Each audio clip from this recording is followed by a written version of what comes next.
Stock champion will be starting fifth in car number 4 from Stafford in the American Sleeve Bearing car, Cliff Saunders. Same can be said about the Bobtail Auto Body, Sears & Sons Landscaping number 71 from Andover, Connecticut for Norm Sears. Car number 9 is supported by Asnuntuck Community College.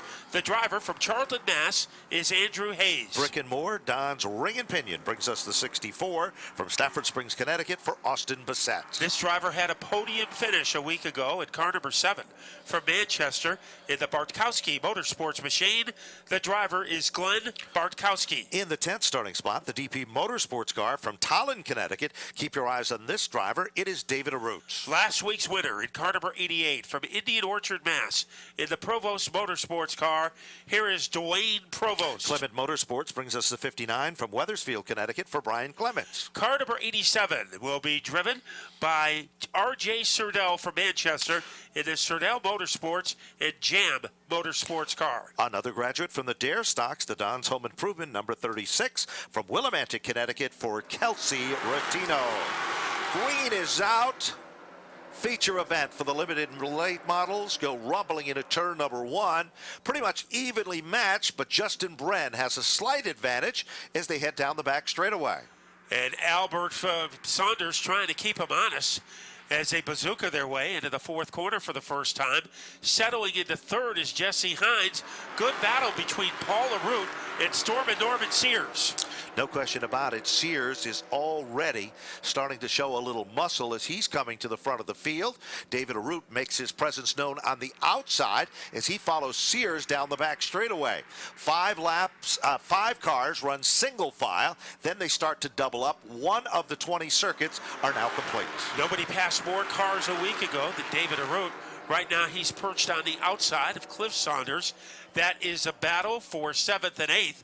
At the front of the field, the lead is owned by Justin Bren, but not very far away is Albert Saunders, a 2-time winner in his rookie season a year ago. Paul Arute doing a fine job in the 4th spot.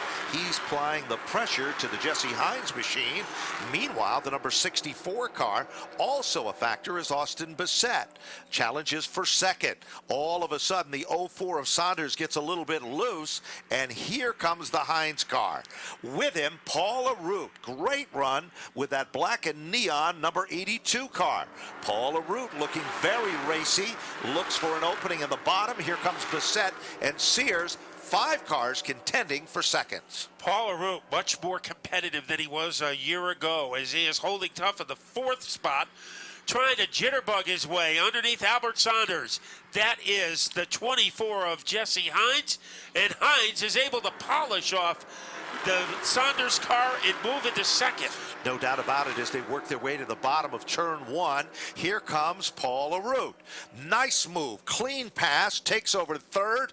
Paul Arute is on the podium with car number 82. Here comes Bassett, working his way. Awesome Austin is up to the 4th spot as they come back to the line. 6 laps, and car number 9 goes spinning directly in front of David Arute. That's the number 9 car of Andrew Hayes. Hayes is spun to the bottom of turn number 4 with the number 9 car. Can't get it fired up. Trapped in the grass. Right, and that will bring out the caution. So 6 circuits into the record books. Car number 66 out of Palmer, Mass. started on the pole in the Tibet's Optical Batera Chevrolet to lead the first 6 circuits. Moving into 2nd, Jesse Hines, who started in the 4th spot. And what a good run for Paul Arute, who started in 3rd, setting in that 3rd spot over Austin Bassett with the number 64 car that started back in the 8th position. And then, of course, challenging up front, Albert Saunders. He now sets in the 5th spot. Sears is in the 6th position. Paul Arute had a good run going on Sizzler Saturday. Yes. And then he was involved in an incident which cost him a good starting position. But they have really done their homework on that number 82 car. And right now he is among the top 3. And last year's Rookie of the Year is not very far away. Austin Bassett, a graduate of the Dare Stock Division, as is Albert Saunders in the 04. And a 3-time champion is behind them, Norman Sears. That's right. Sears, of course, just getting the bugs out of that car. They worked very, very hard over it. And usually keep your eyes on David Arute. He doesn't usually come on strong until about the halfway. And then all of a sudden, second half is game time for David Arute. And that's when he really starts to come through traffic rather impressively. And that's what we seen last year, and we saw it on Sizzler Saturday. Let's see what's going to happen as we're about ready to get them fired back up. These are the limited late models for their main event, and the green flag comes back out, and it's the colored blue at the front of the field. Brenn's still trying to hold on, but Jesse Hines, the Crazy Bruce's liquor store car, is right there on the outside, Matt. And he is almost all over him like a tarpaulin as they go into the fourth corner. Trouble in the turn as the car goes in the wrong direction. That's the Provost car that won on Sizzler Saturday. Everybody's headed in the right direction. We're still under green. Look at, they are closer than most people park in a bid for the lead. While the top four cars could fit underneath a shower cap. They come off turn number 4. Back to the stripe. It is still Justin Brenn. Hats off to him for a job well done. Well, good move by Bassett as Brenn is leading, but all over him like a camouflage shirt on a Marine. That is Austin Bassett. Paul Arute with a power move is back into third place. Paul Arute is a big contender tonight. He's up to the top 3. Austin Bassett lets him know he's there and takes over the lead. And who's the tail that wags a dog? Paul Arute up to second. He's not done yet. And we are on lap number 9. And here comes David Arute up to 4. The quiet one. Now making some noise.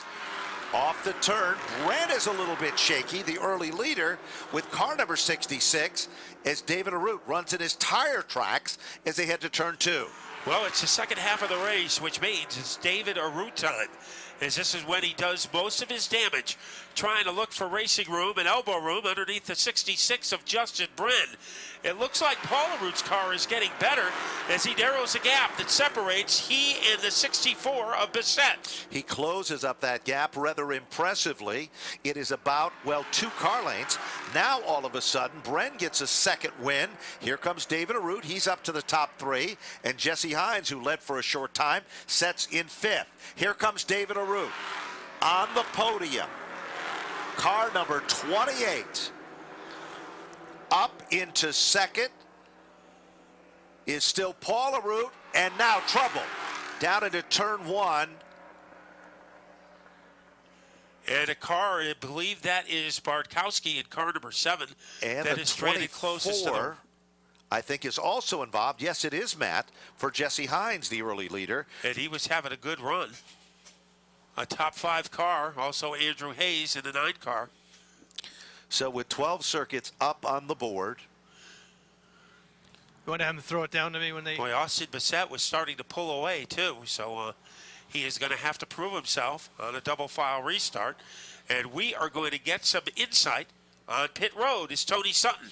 Well, there was contact between the 7 and the 24, but the 7 got into the 24 after he got a little bit sideways, and that car just shot up the racetrack into the Armco barrier like it was on a rail toward the wall. Obviously, damage to the car, a little fluid coming out of the 7 car, but the track crew is very, very experienced, and he'll get it all wrapped up in a short period of time and be back under green. Boy, it's going to be Austin Bassett surrounded by the Arute family on this restart with Paul in second.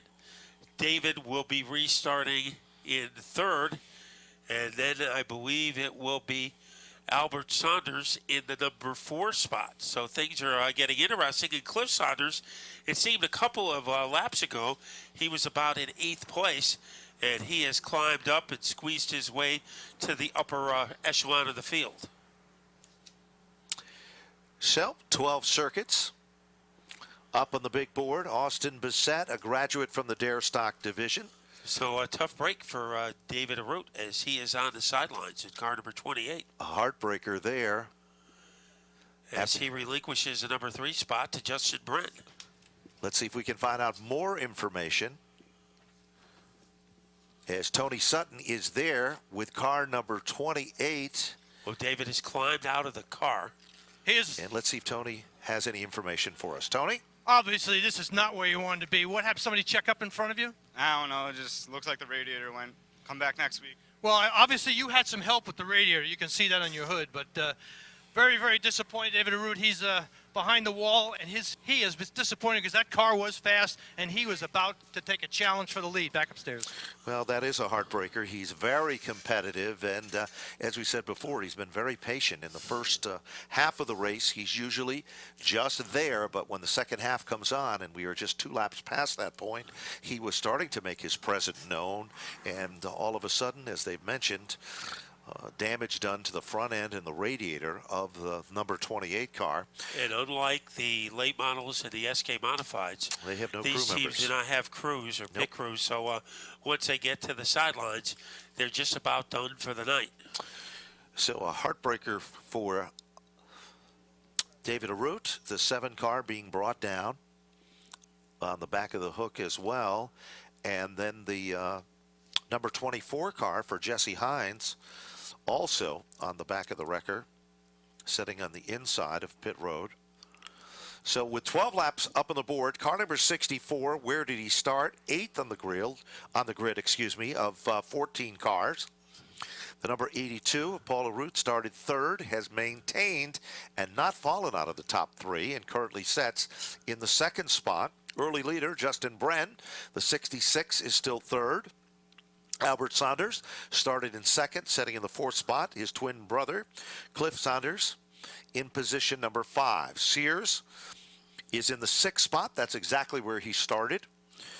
The 38 of Kelsey Rattino started 14th, up to the 7th spot. So, and the winner during limited late model feature event Sizzler Saturday was the number 88 car for Dwayne Provost, and he struggled today. Yeah, all 3 cars that wound up at the podium have had their problems.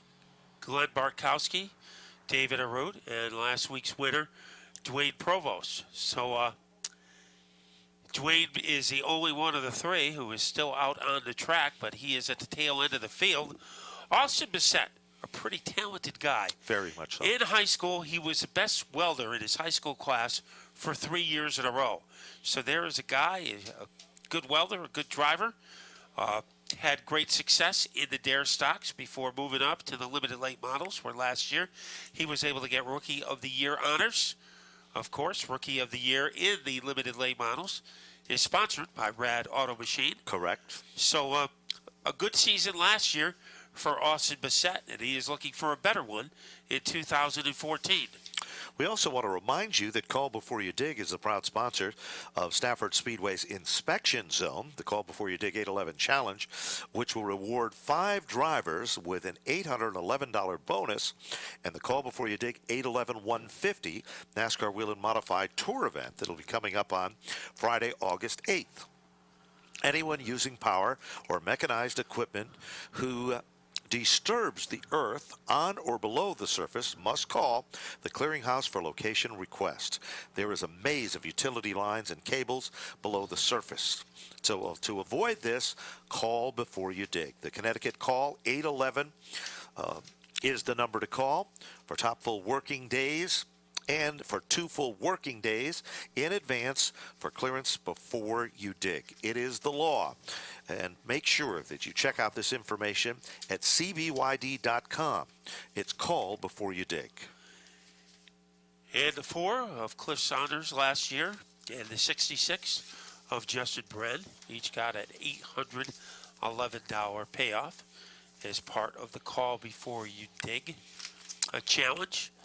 So they benefited last year, and that is something that will be going on all summer long. The driver who can get closest to 811 points without going over that total, the top 5 will be winners of $811. And around August, when that money is distributed, can really come in handy to a team, because that's when the guys are looking for help. We're going to get help from pit road with Tony Sutton. Well, I'm down here where Bartkowski's number 7 car is being kind of wrapped up with what we used to call kitty litter. This stuff has changed a lot over the years, and it's designed specifically to quickly absorb any kind of fluid coming out of the car, either the coolant, transmission fluid or the oil from the engine. And the nice thing about this stuff is it only takes a few minutes when it's down on the racing surface to collect all of the fluids that's down there. So we should be back in green in just a couple more minutes as soon as the 7 gets pulled away from the crash site, and we get the absorbent out from underneath the number 7 cars. They're now moving it away. Back upstairs. Well, thank you very much, Tony. Don't forget also the Speedway Novelty booth behind turn number 4. It has all your favorite impermanent items, and the brand new 2014 Stafford Motor Speedway t-shirts and sweatshirts are available, along with Woody Pitcat t-shirts, Corey and Kyle Casagrande, and several other top drivers as well. There's SMS, gift cards, biographies on your favorite driver, die-casts, glow sticks, hats, and of course the official Pit Stopper program. The goodie bags have been brought up to Matt, and believe you me, there is a lot of great prizes. All you have to do is purchase your Pit Stopper program, and you could be a lucky winner as well. TSI Harley-Davidson is the sponsor of the NASCAR Wheel and Modified Tour event. That'll be the next stop here at Stafford for the NASCAR Wheel and Modified Tour on Friday, May 23rd here at the Stafford Motor Speedway. If you're looking for a new or pre-owned Harley-Davidson, check out the impressive inventory that is available at TSI, the oldest Harley-Davidson dealership in Connecticut. TSI Harley-Davidson, where it's not about the destination, it's all about the ride. If you're in the market to change your career, you might think about Lincoln Tech. Lincoln Tech will be the sponsor of the 80-lap Modified Racing Series event to be held here at the Speedway on July 18th. Lincoln Tech features curriculum for automotive, auto body, HVAC, welding, motorcycle technology, and much, much more. Their state-of-the-art facility is located in East Windsor, Connecticut. For more information about Lincoln Tech, go to the web at lincolnedu.com. Town Fair Tire is the proud sponsor of also the June 20th event for the Modified Racing Series. They have 78 convenient stores located throughout New England. There's a Town Fair Tire store conveniently located near you. Guaranteed low prices, 30-day test drive, instant credit, free maintenance program, lifetime replacement, and a whole lot more. TownFairTire.com.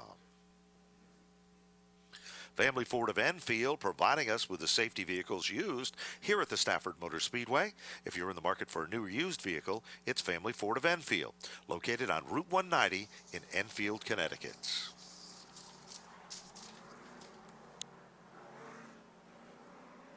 We are just about ready to turn them loose. The front row made up of Austin Bassett on the inside and Paul Arute on the outside. Justin Brennan and Albert Saunders in the second row. 2 rookies in the field. Currently, Kelsey Rotino is 11th. And the other rookie, Cliff Saunders, is running 9th. So we are getting ready to turn them loose one more time. A very critical restart with 8 laps to go. No question about it. Bassett on the inside. Paul Arute, nice to see him as a big factor in this one as they come off turn number 4. They'll be evenly matched. Tim Bennett looks him over. The green is out. It is Bassett by a nose. Paul Arute trying to get it to the bottom of the racetrack. Bren now moves in as Bassett's car goes up the hill. Car number 64 perhaps has a tire going down. All of a sudden, Paul Arute also has a mechanical woe with car number 82. Heartbreaker there, but when they come back to the line, Brent, the early leader, is back in command. So the top row was in the twilight zone, and taking over the lead is Justin Bren, and he is being chased down by Cliff Saunders. We didn't talk about him that much for the first 10 laps, but he has become one of the blockbusters, narrowing the gap. It's a popsicle stick separating the 2 drivers. They are side by side. They rub. They swap a little paint. Off the turn, green and white emerges as up front. American sleeve bearing. Car number 4 is your brand new leader. It is at the front of the field. Challenge is on for second. We said that Provost was out of it. Well, we lied because he's now challenging for second. Boy, he has come from the wilderness to move into second place. So they choo-choo train their way into turn number 1. Provost, last week's winner, is in second, and the man he's trying to catch is a rookie, Cliff Saunders. There is less than 5 circuits remaining in this one. Here comes Sears. He now moves in, tries to take over the 3rd spot. That'll put Sears up on the podium. Bren shifts further back. Andrew Hayes had a problem earlier. He is back to the front of the field, and Austin Bassett limps off the racetrack center stage. Heartbreaker for him as well. Back up front, leader is still car number 4. American Sleeve Bearing is the sponsor from Stafford Springs, Connecticut. Cliff Saunders, the leader of the pack. And he spent the first half of the race in the shadows. He is now in the spotlight. And a man very capable of corralling him will be that 88 car, Dwayne Provost. On Sizzler Saturday, he got his 3rd career victory, and now he trails by about the length of a rowboat. This time, when they come back to the line, 2-lap marker will be given. 1 mile left in the competition here. Leader is still Saunders. Provost is hunting him down. Battle still raging for 3rd, 4th, and the 5th spot. But down the back straightaway, Saunders has got his hands full. Provost would like to make it back-to-back victories, but Saunders wants to be the spoiler in this one. The top 2 drivers could fit inside a test tube as they rabble-rouse their way off the corner. 1 lap to go. Time running out for Provost. He might have some room on the inside. Trying to hold his line is Saunders.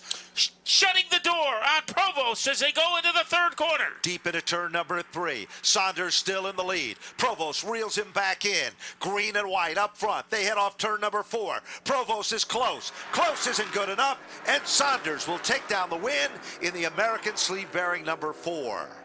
Finishing in the runner-up spot will be Provost with car number 88. Good run for Sears. Car 71 to finish in the 3rd spot. And rounding out the top 4 will be car number 9 for Andrew Hayes. Officially in the 5th spot will be the number 66 machine for Justin Bren. Well, there's no question about it. In the first half of the event, he paced himself. But when it was time, he came to the front of the field.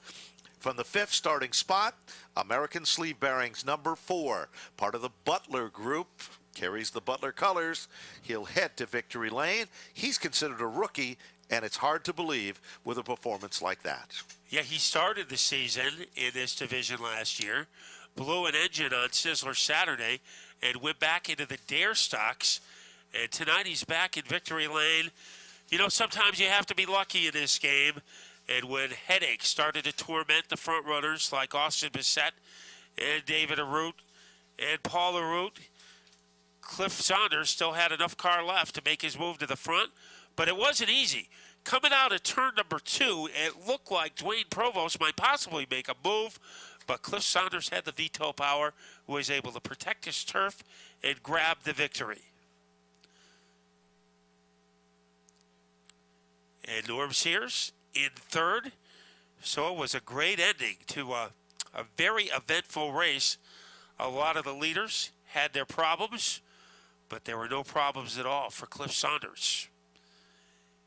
And those Saunders twins, they are going to be a dynamic duo this season in the limited late models. Both work at American Sleeve Bearing, which sponsors both of those cars, and their mentor, Tommy Butler. And incidentally, Tommy Butler should be back in a couple of weeks. They have worked so hard to help this group out that they haven't been able to get their car finished yet. So we'll look forward to having Tommy, one of the all-time great competitors in our late model division, back in racing.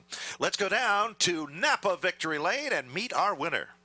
If you always are a serious guy at the racetrack, and it's great to see you smile in victory lane. Congratulations on your win. Yeah, thanks so much. I really didn't think I was going to win tonight, especially after practice. The car was a little bit off, and I mean, if you were to ask me or tell me if I was going to win tonight, I would say there was no way. This is only my 6th start, and after the way the last season went, was really glad to have a good start to the season. Never really thought I would have won the 2nd race of the season. The car was just awesome.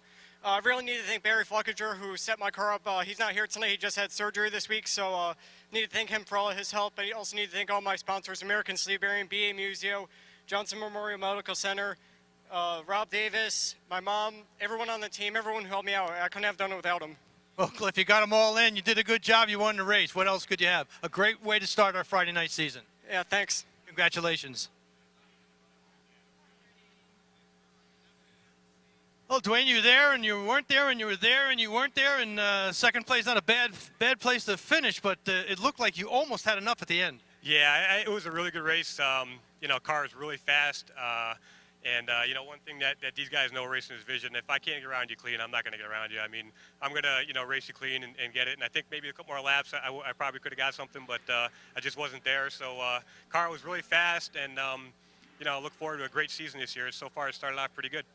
Well, I'll tell you what, all those people that help keep this car running must be happy as well. Yeah, I'd like to thank, first of all, my sponsor, Gus Coelho, and, he started in Dare Stock on the pole today. It's great watching them race, and he helps me out a lot.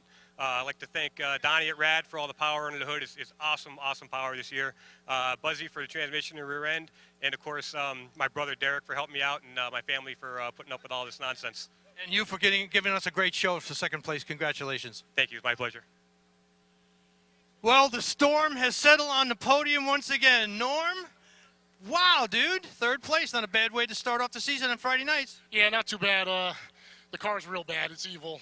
We got some homework to do on the car. I got to thank Bobtails of Summers, Sears & Sons Landscaping, my wife, Barry, Corey, all the guys, Napa for coming on board this year with Stafford. This is awesome, and I'm glad to be back here. No, Sears, it's great to have you back here. Go and fix your car and come back and race again next Friday night. I will. That wraps it up down here from Victory Lane. We'll send it back upstairs.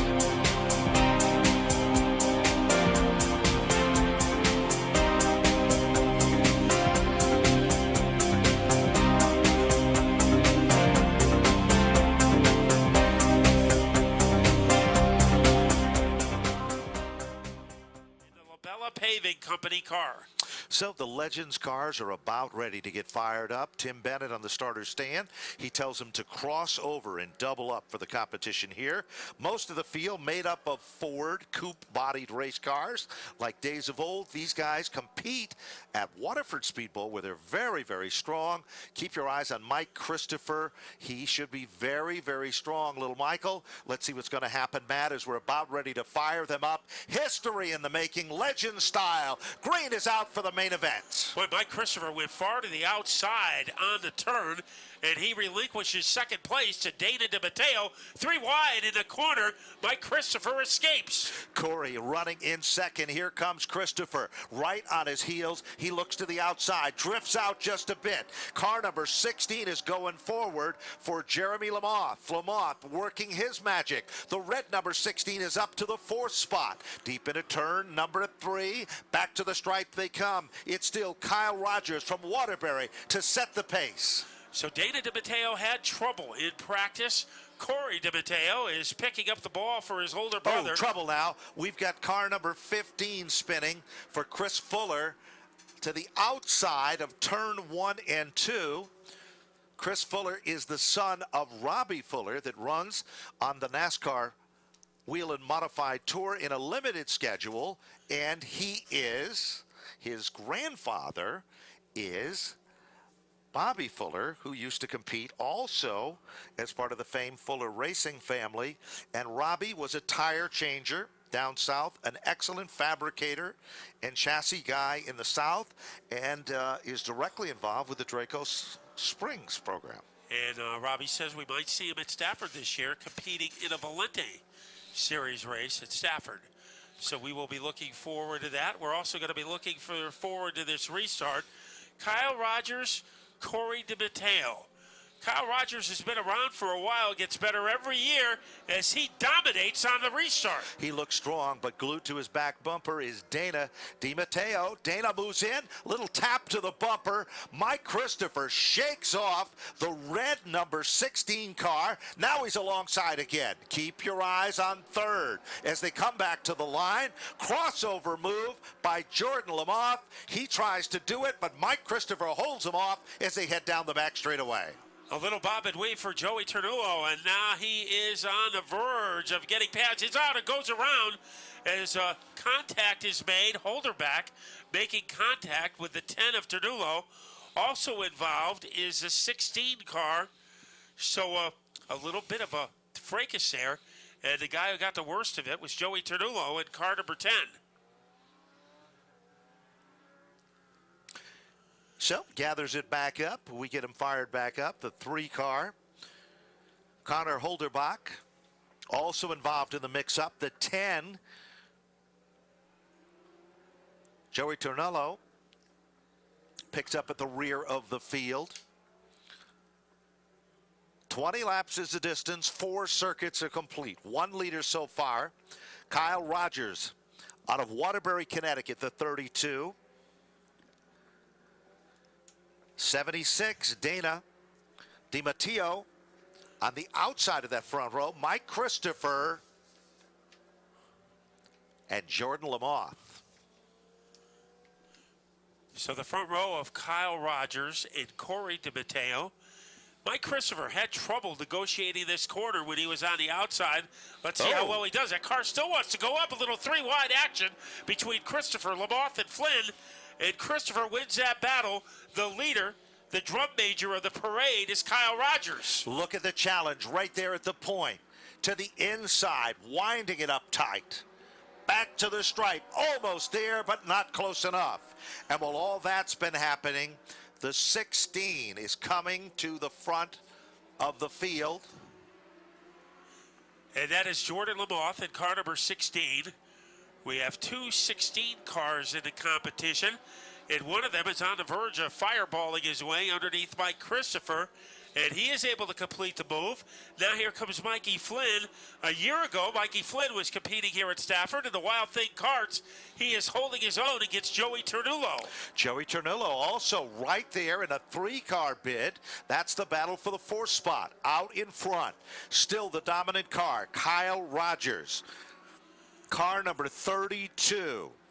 The Pools of Murphy Cafe 1650 car now starts to string it out. 8 laps.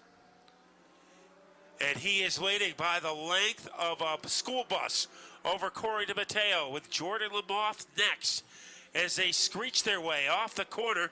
Kyle Rogers has competed in the Legends a long time. He has never won a race at Waterford, so this will be amazing. Only the second time he's ever raced in this layout at Stafford. He is halfway toward becoming a winner. They are now starting to close it up. 10 laps into the record books. Kyle Rogers driving the perfect line. DiMatteo right there on his back bumper. Now he's going to go to the outside. Thinks twice of it. Crossover move off turn number 4. Brand new leader emerges. On lap number 11, DiMatteo is out in front, and here comes the 16 car. Wow, what a crossover move by the high school student from Farmington, Corey DiMatteo. Lamoth in second. And there is a fight for 3rd and 4th, and Rogers, who led the first half of this race, has now been drop-kicked to 4th place. No question about it. He was so strong. Lapped automobile, the 03 car. Katrina Labella off the pace. No harm, no foul. 13 of the 20 are complete.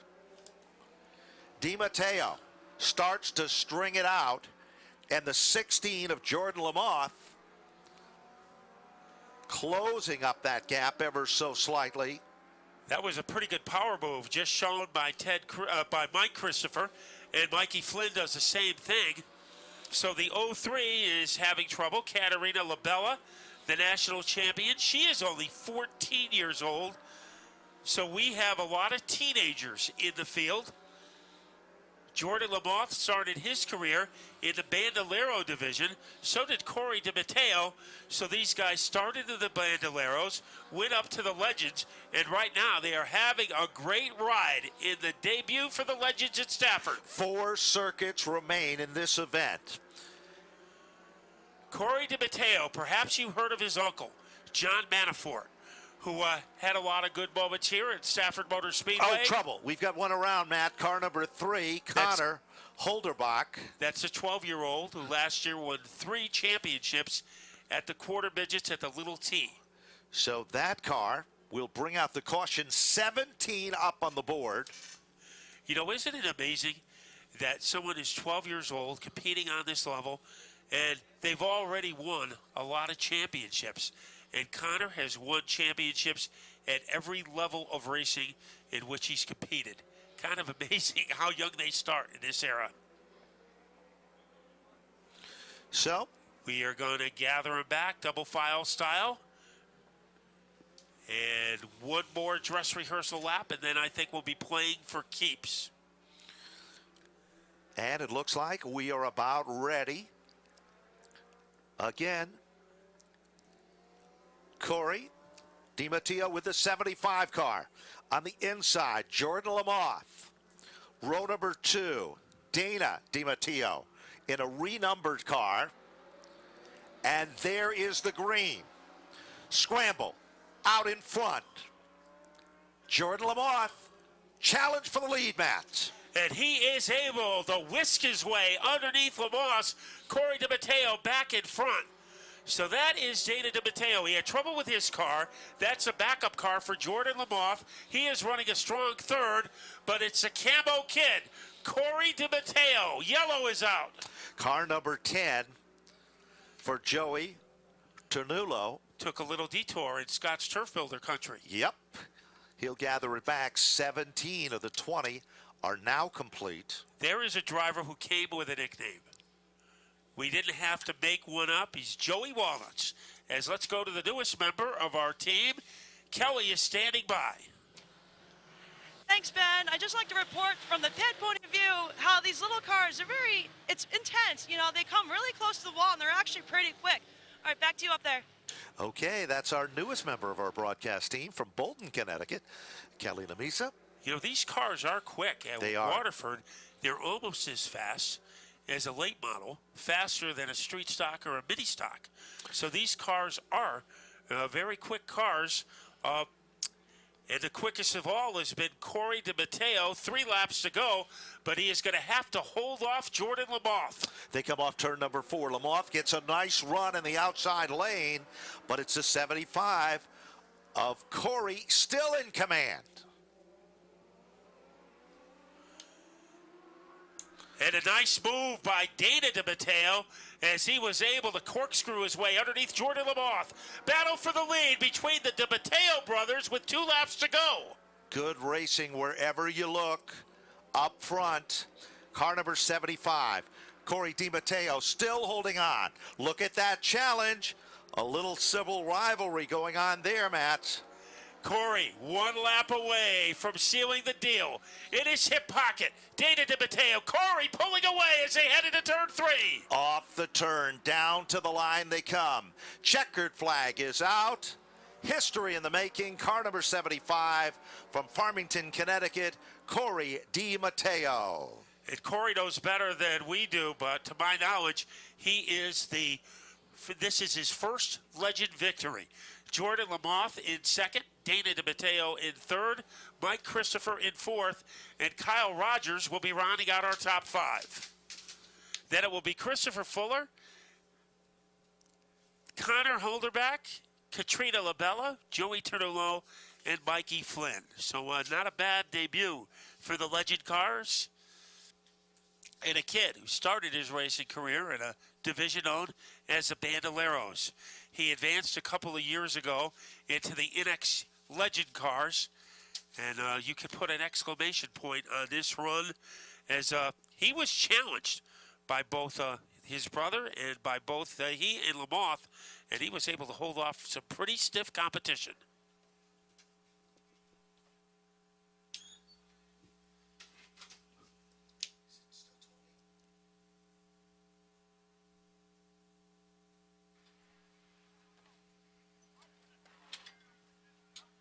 And now we direct our attention to Napa Auto Parts Victory Lane and our winner. All right, Corey, it was Battle of the Brothers at the last few laps there. Congratulations on your win here at Stafford. Who would you like to thank?